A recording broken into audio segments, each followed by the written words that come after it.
Well, hey, good morning, everybody. Great to see your smiling faces today. Great to have all of our guests who are with us here today. God bless you guys, all of our friends online. And we're just going to dive right into our study today. So take out your Bibles, open them to the Gospel of John. We are today wrapping up many months of study of the Gospel of John. And as we've mentioned, we have 2 chapters we've not yet covered, but we will cover them soon. Chapter 15, which we have not covered, will be done in a couple of weeks. And then chapter 17 will come in a couple of months. But other than those 2 chapters, we are wrapping up the study today. So it's great to have all of you with us. Today we're going to be focusing on chapter 21. And just to let you know, our next study, Lord willing, is going to be the book of Acts. The book of Acts, the Acts of the Apostles. And so it's going to be a wonderful verse-by-verse study. Hope you guys will be ready for that. We're going to kick that off in the month of August. So as we wrap up the Gospel of John, these last few chapters of this Gospel are dealing with the arrest, crucifixion, and resurrection of Jesus Christ. Of course, these events are recorded in the other 3 Gospels as well, Matthew, Mark, and Luke. And we actually really drilled down earlier, last year when we studied the Gospel of Matthew, we really took our time walking through those last days of Jesus' life. Today, we're going to focus on an event that is only recorded in the Gospel of John.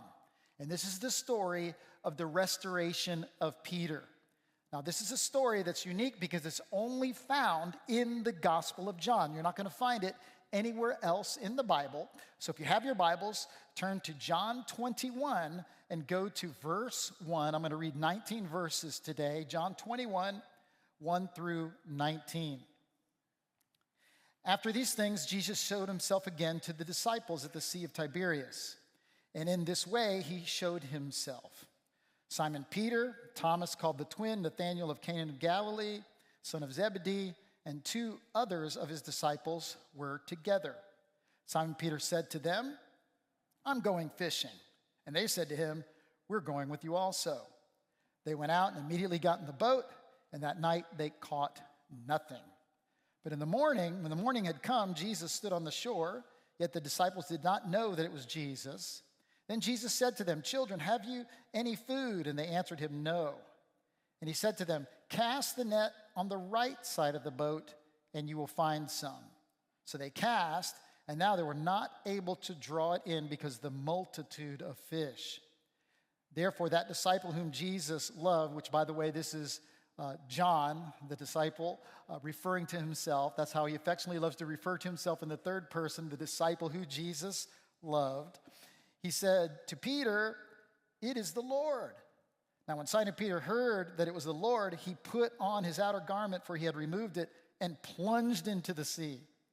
But the other disciples came in the little boat, for they were not far from the land, about 200 cubits, dragging the net with fish.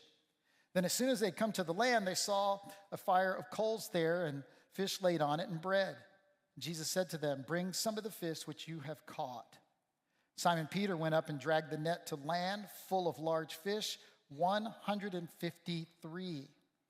And although there were so many, the net was not broken. Jesus said to them, "Come and eat breakfast." Yet none of the disciples dare ask him, "Who are you?" knowing that it was the Lord. Jesus then came and took the bread and gave it to them, and likewise the fish. This is now the 3rd time Jesus showed himself to the disciples after he was raised from the dead. So when they had eaten breakfast, Jesus said to Simon Peter, "Simon, son of Jonah, do you love me more than these?" And he said to him, "Yes, Lord, you know that I love you." He said to him, "Feed my lambs." He said to him a second time, "Simon, son of Jonah, do you love me?" He said to him, "Yes, Lord, you know that I love you." And he said to him, "Tend my sheep." Then he said to him a third time, "Simon, son of Jonah, do you love me?" And Peter was grieved because he said it to him a third time, "Do you love me?" And he said to him, "Lord, you know all things. You know that I love you." Jesus said to him, "Feed my sheep. Most assuredly, I say to you, when you were younger, you girded yourself and walked where you wish, but when you are old, you will stretch out your hands, and another will gird you and carry you where you do not wish." This he spoke, signifying what type of death he would glorify God. And when he had spoken this, he said to him, follow me. Let's pause and pray. Father, we thank you for your word today. Thank you for everybody who's here. Lord, I thank you for the friends who are watching online. And Lord, I just believe that you want to express your heart through this passage of teaching today. And Father, I pray that, Lord, we would all be sensitive to what your Holy Spirit is saying to us. Lord, I pray that your word would find good soil in our hearts and that you would do a fresh work in our lives and that you would just make us more like Jesus as a result. And it's in Jesus' name that I pray. Amen. Well, this is now the third time, as the passage tells us, that Jesus appeared to his disciples after his resurrection. 7 of the disciples are specifically mentioned here. It's mentioned there in verse 2. Now, here are the disciples still processing all that happened related to Jesus' arrest and death and burial, his crucifixion experience. And they're dealing, obviously, with great disappointment. They were extremely disappointed because they had put their lives on the line to fully commit themselves to follow Jesus. And now it seemed like all their hopes and dreams for the future were shattered. At the same time, they were dealing with the disappointment of their own failure because every single one of them, when Jesus was arrested, when Jesus needed them most, when he really needed his friends to stand by him, all of them deserted him. All of them left him. The disciples abandoned him, and then Jesus denied even knowing him. So here they are, still processing everything, dealing with their emotions. And in verse 3, it says that Peter decided to go fishing. Now, he didn't say this out of boredom. He didn't say this just because he was looking for something to do. He was so disappointed in himself, so disappointed with the fact that his hope for the future was now gone, that he simply wanted to go back to what was familiar. Rather than focusing on his own failures, he's just saying, listen, let me just do something that I know at least that I'm good at. Now, these disciples that were mentioned, most of them were fishermen themselves as far as their backgrounds. They said, oh, Peter, if you're going fishing, we're going to go with you too. So as they're out there fishing, Jesus appears on the shore. They're not catching anything. Jesus asks them, how's it going, guys? They're saying, listen, we're not catching anything. He says, listen, why don't you throw your net over on the right side of the boat? And as the scripture tells us, the net was so full, they weren't even able to haul it in. 153 fish in that net. John says, hey, that's Jesus. Peter takes his cloak that he had taken off, dives in the water, starts swimming to shore. I mean, just classic Peter, impulsivity, just going for it. And we see Jesus performs this great miracle in the catching of these fish. And I believe that this miracle was very significant in what Jesus was trying to communicate to his disciples. He was reminding them, guys, I'm not finished with you yet. Every promise I made to you about my coming kingdom, every promise that I made to you about your role in this work, every promise I made, like the fact that you would be fishers of men. Right now you're disappointed, you're disillusioned, you're wondering what the future's going to be like. You're disappointed in yourselves and your own failures. But he gives them this great blessing, this miracle of the catching of the fish, saying to them, listen, guys, you are still the fishers of men that I've called you to be. I've not changed my mind about anything. So he's commissioning them, he's calling them, and letting them know, listen, guys, nothing has changed. My hand is still upon your life. You have not disqualified yourselves through your failure. I still have a plan to use you. So we see as the story goes, they start having breakfast together, and then Jesus begins specifically to minister to Peter. And guys, this story is a story of restoration. It's an expression of the heart of God, of what he wants to do in every single one of our lives, in particular when we really mess things up, when we really fall flat on our face, when we really disappoint ourselves and disappoint God, when it feels like all of our hopes for our future are just messed up. God loves to restore broken people, and he loves to restore broken futures. How many of you believe that today? That's the heart of God. It's really kind of like the story of the old farmer who had never ventured into the big city. And his son takes him there, and they stay in this big grand hotel. And this old farmer is just amazed at everything he's seen, the luxury, the beauty of everything. He's there in that hotel lobby, and he looks and sees something he's never seen before. and that is what we all know is an elevator.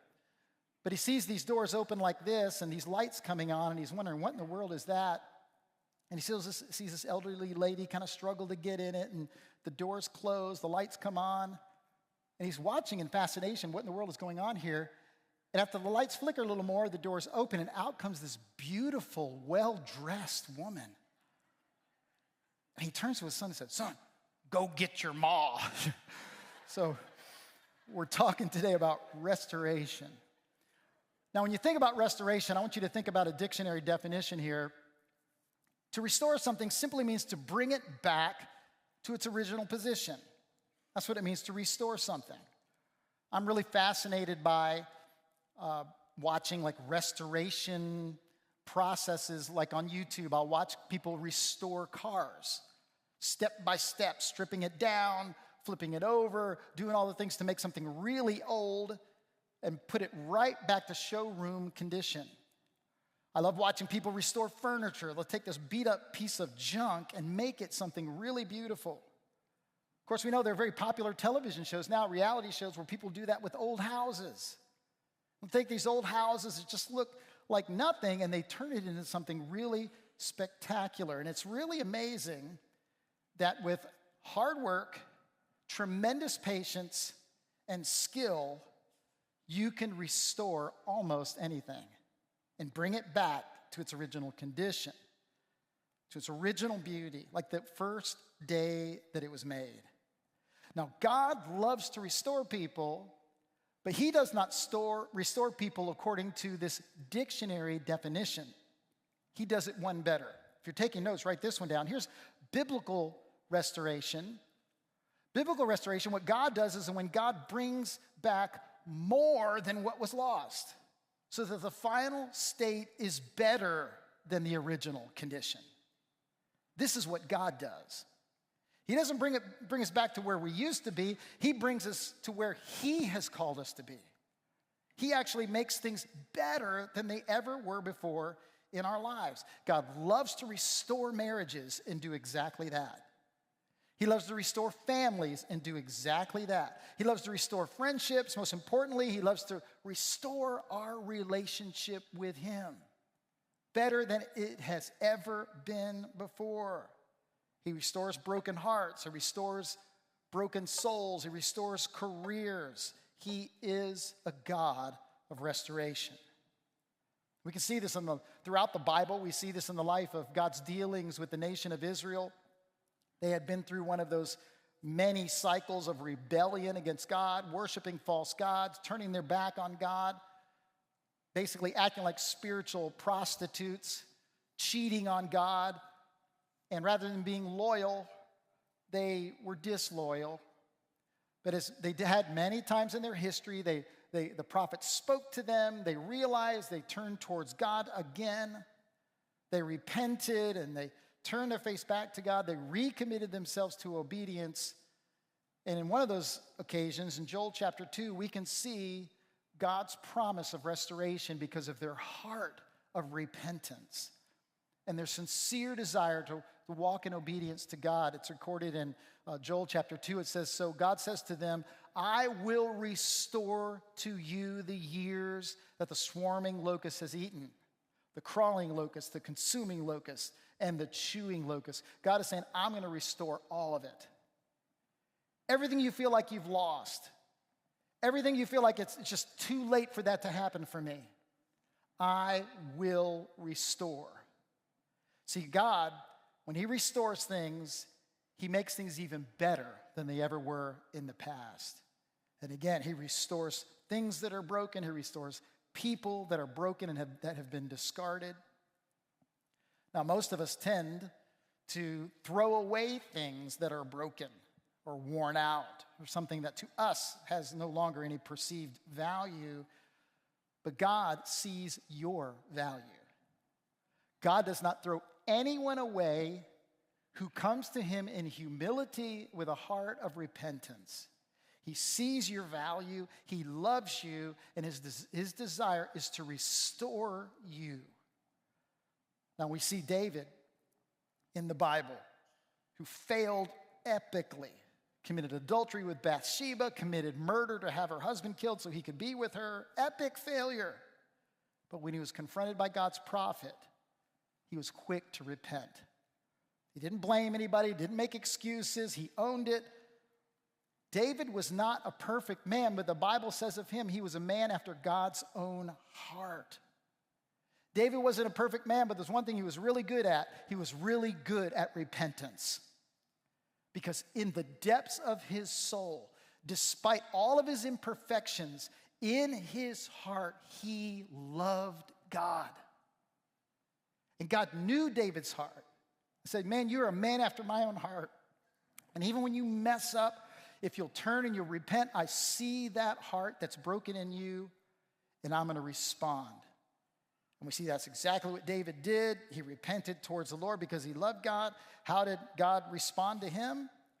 God restored him, reclaimed him, healed his brokenness. Now, David still had to deal with the consequences. There were some actual physical life consequences that he had to walk through, and God gave him his grace to walk through those things because of his poor choices.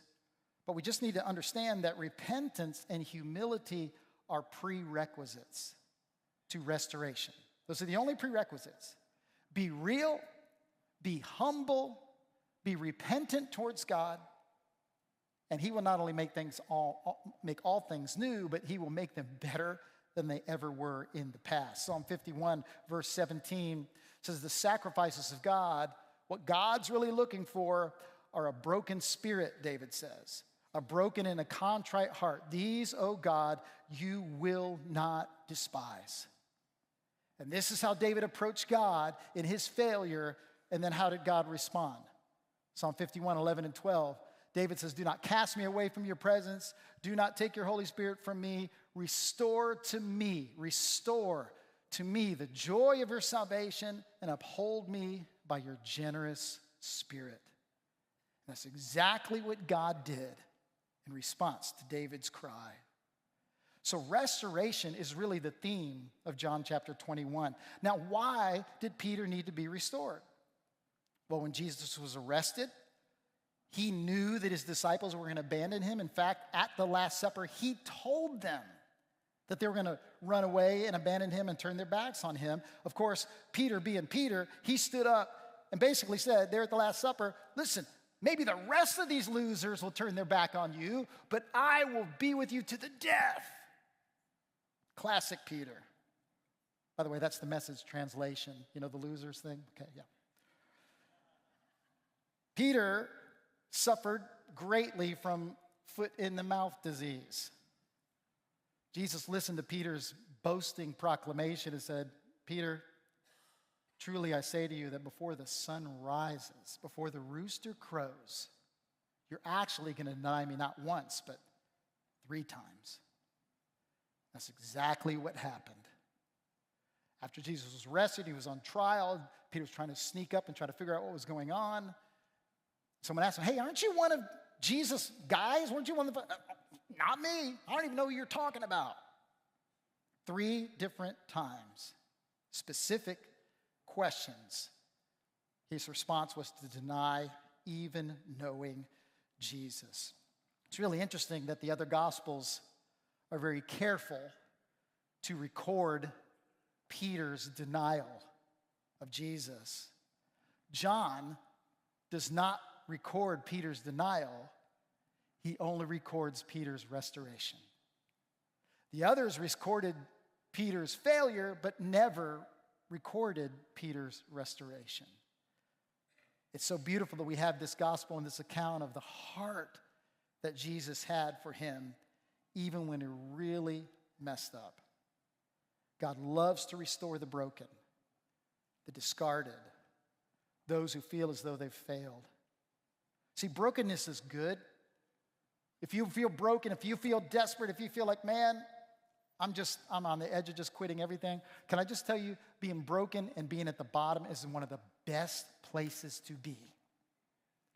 Because if you will turn towards God in humility, it's in that being at the bottom, hitting bottom, can be the most productive moment in your life if you allow that brokenness to lead towards true repentance towards God. Hitting bottom is actually the best place to be. We need to understand, however, the difference between remorse and repentance. One question we can kind of ask ourselves as we think about all of the events of what happened to Jesus and how the disciples reacted to all that when he was crucified was, why was Peter restored and Judas was not restored? Both of them failed epically. The problem in Judas's case was that he was remorseful and not repentant. See, remorse is just a sense of regret. It's a sense maybe even of shame.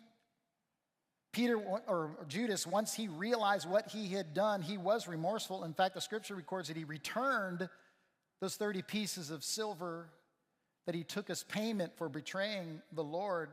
He felt bad about it. He felt regret, but that's where it ended for him. He did not turn towards God. What was missing in Judas was a true love for God. A true love and a heart loyalty for Jesus. It's really amazing that here's one who was walking with Jesus for 3.5 years, as close as you could get to Jesus, but he was never in when it came to his heart. By all outward appearances, he was one of the boys, but he was not one of the boys. It's amazing. In our church, in every church, there are many people who seem like, man, they're Christians, they're trying to do the right thing, but you know what? God sees what's in the heart of a person. Judas, by all outward appearance, was a good guy, but in fact, he was not a good guy. He realized his failure, he was remorseful about it, but he was not repentant about it because he didn't truly love the Lord. And he ended up taking his own life. He didn't turn towards God. Judas was remorseful, but Peter was repentant. The difference was the heart condition. Peter, though he failed, his heart never changed in terms of his love for Jesus.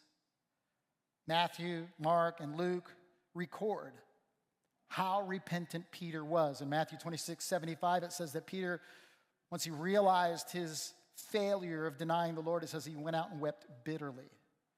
Mark 14:72, Mark records that he wept. Peter wept when he realized his failure. Luke 22, verse 62 says he wept again bitterly.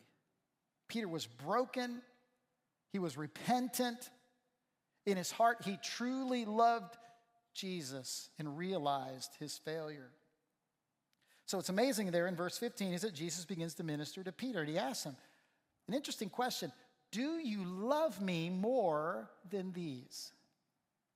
Now, it sounds like what Jesus is saying is that, Peter, you're here with these other disciples. Do you love me more than these other disciples? But that's not what Jesus was saying. Scholars are pretty much unified in the idea that what he was saying was, Peter, you just swam back from your boat. Here's your boat. Here's your nets. Here's all your fishing gear and tackle. Do you love me more than all these things? All these things that were a part of your past? All these things that were a part of your past life? Do you love me more than these? He asks him about where his heart is. The things that actually Peter had left to follow Jesus in the first place. So he's saying, do you love me more than that old life? Again, what Jesus is doing is just trying to reassure Peter, listen, I have not given up on you. I am not finished with you. Jesus is calling Peter, listen, man, don't go backward when it comes to your failure. When you fail forward. Don't look back. I want you to look forward. Because what Jesus is doing is calling Peter once again to recommit himself to serving him faithfully. And when Jesus asks him these questions, the word love is used 7 times in this chapter. But it's not the same word that is used every time. We talked about this early in our study of the Gospel of John, that when John wrote this gospel. He wrote it in the common language of the day as he wrote it under the inspiration of the Holy Spirit, and he wrote it in Greek. And in Greek, unlike English, there are multiple words for love to express a different type of love. Again, just to review what we've looked at earlier, the Greek words for love are storge, which is a family love, eros, which is a romantic love, philia or phileo, which is friendship love, brotherly love, and agape, which is supreme love, God's love. And so it's interesting the interaction that takes place here as Jesus starts to restore Peter, and he starts asking him, do you love me? Here's how it works here in verse 15. Simon, son of Jonah, do you love me? And the word that he uses is agape. Do you have this divine, perfect, all-encompassing love for me? And he said to him, yes, Lord, you know that I love you. But Peter uses the word philia. He says, you know, I love you, Lord, like a brother. He said to him. Jesus said to him, feed my lambs. Verse 16, basically the same thing. He said to him again a second time, Simon, son of Jonah, do you love me? Do you agape me? This highest form, this God quality level love. Yes, Lord, you know that I love you, but he says philia again. You know that I love you like a brother. He said to him, tend my sheep. So he's saying, listen, I'm not done with you. I'm asking you these questions, and I'm telling you, I want you to feed my people and love my people and serve my people. I have a future for you. I have not quit on you. But then it's interesting, the third time Jesus asked the question, he said to him a third time, Simon, son of Jonah, do you love me? Peter's upset that Jesus asked him again.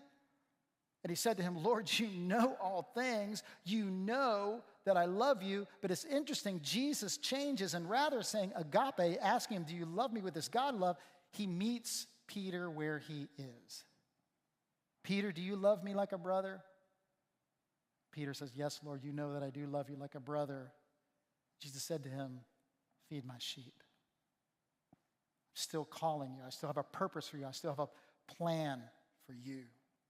See, Peter was painfully aware of his failure. Now, unlike in the upper room, he's not bragging. He's humble. There's no more boasting. In fact, he's humble to the point that he's not ready to even claim that he has the highest level, this divine level of love for the Lord. Because after making such a claim earlier, he fell flat on his face. But he is honest, and he does express his love for the Lord. And each time Jesus reaffirms his calling, feed my sheep, tend my lambs, feed my lambs, feed my sheep. Final time, Jesus used the word that Peter was using. Jesus met Peter where he was, and he affirmed Peter's humility. He lifts him up, calls him forward to get back on track. And folks, this is what's so beautiful about Jesus.